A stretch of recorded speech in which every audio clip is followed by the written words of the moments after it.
उच्च आत्मा गुरु की कृपा के द्वारा शिष्य के हृदय में विवेक बुद्धि का उदय होता है, जिसको नैसर्गिक विवेक बुद्धि प्राप्त हुई है उसे अवश्य गुरु कृपा मिलती है। किसी भी चीज की स्पृहा के बिना अपने गुरु के प्रति फर्ज अदा करो।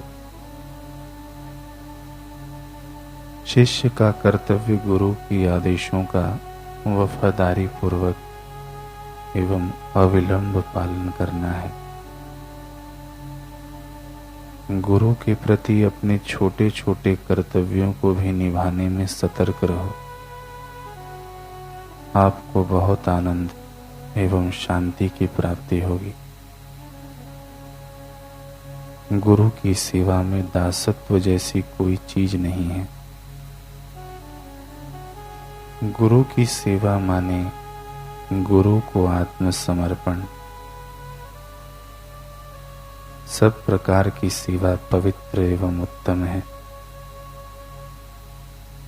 गुरु के प्रति अपना कर्तव्य अदा करना माने सत्य धर्म का आचरण करना। नाथ संप्रदाय में श्री आमनाथ जी एक सिद्ध योगी हो गए। एक बार उन्होंने शिष्यों सहित सिरमौर राज्य, अभी वर्तमान में सिरमौर जिला के नाहन शहर के बाहर डेरा डाला। श्री आमनाथ जी ने अपने शिष्य अंतवार नाथ से कहा, बेटे शहर से भिक्षा ले आओ। हाँ, राज भंडार से आम का अचार जरूर लाना। भिक्षा एकत्र करके शिष्य राज्य भंडारी से अचार लेने गया। उन दिनों नाहन में आम नहीं होते थे। राजा रईस लोग बाहर से मंगवाते थे। फिर भी राजा की आज्ञा से भंडारी ने उन्हें अचार दे दिया।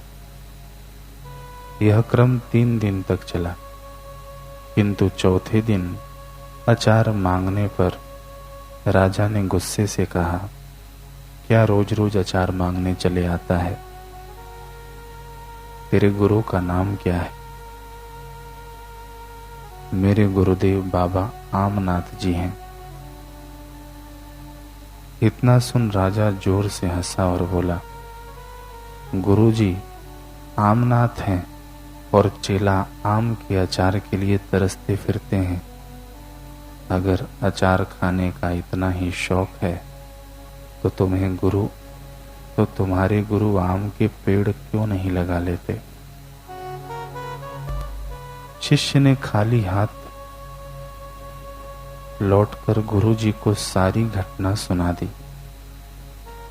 आमनाथ जी पर उसका कोई असर नहीं हुआ, क्योंकि वे मान अपमान सुख दुख से पार थे।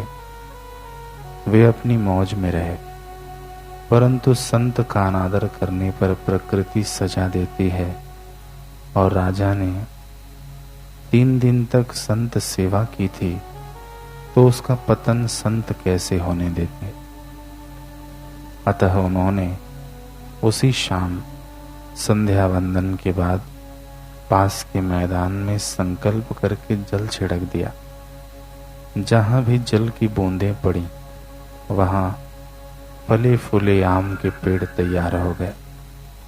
सुबह राजा घूमने निकला तो वीरान मैदान की जगह सुंदर सुहावने फलों से लदा आम्र निकुंज देखकर आश्चर्य में पड़ गया। योगेश्वर आमनाथ का यह अलौकिक सामर्थ्य देखकर उसे उनके प्रति किए अपने अपराध की याद आई और पश्चाताप से उसका हृदय जलने लगा। वह दौड़ा दौड़ा संत चरणों में पहुंचा और अपने अपराध के लिए क्षमा याचना करने लगा। आमनाथ जी ने राजा को क्षमा कर दिया और उन पेड़ों को कभी ठेके पर न देने की आज्ञा दी। परंतु राज्य की बागडोर दूसरे राजा के हाथ में आते ही उसने आम के पेड़ ठेके पर देना शुरू किया। ब्रह्मज्ञानी संत महापुरुषों के वचन अकाट्य होते हैं। उनकी अवहेलना का दुष्परिणाम तो भुगतना ही पड़ता है, और इतिहास कहता है कि हुआ भी ऐसा ही। उन आम के पेड़ों में फल लगना हमेशा के लिए बंद हो गया।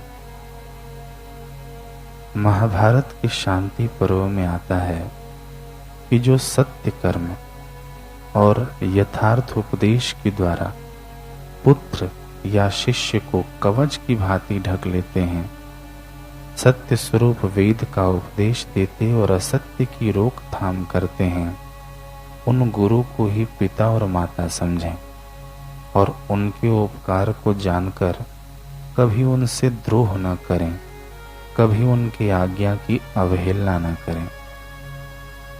गुरुओं के पूजित होने पर पितरों सहित देवता और ऋषि भी प्रसन्न होते हैं, इसलिए गुरु ही परम पूजनीय है। चाणक्य नीति कहती है कि जैसे मनुष्य खंती या कुदाली से खोद कर ही पृथ्वी में पानी को पाता है, वैसे ही सेवा करने वाला विद्यार्थी गुरु की सेवा से उत्तम विद्या को प्राप्त कर लेता है। श्री रामचंद्र जी भरत जी से कहते हैं, सहित समाज तुम्हारा हमारा, घर बन गुरु प्रसाद रखवारा। मातु पिता गुरु स्वामी ने देशो, सकल धर्म धरनी धर सेसो। हे भरत, गुरु जी का प्रसाद ही घर में और वन में समाज सहित तुम्हारा और हमारा रक्षक है। माता पिता गुरु और स्वामी की आज्ञा का पालन समस्त धर्म रूपी पृथ्वी को धारण करने में शेष जी के समान है।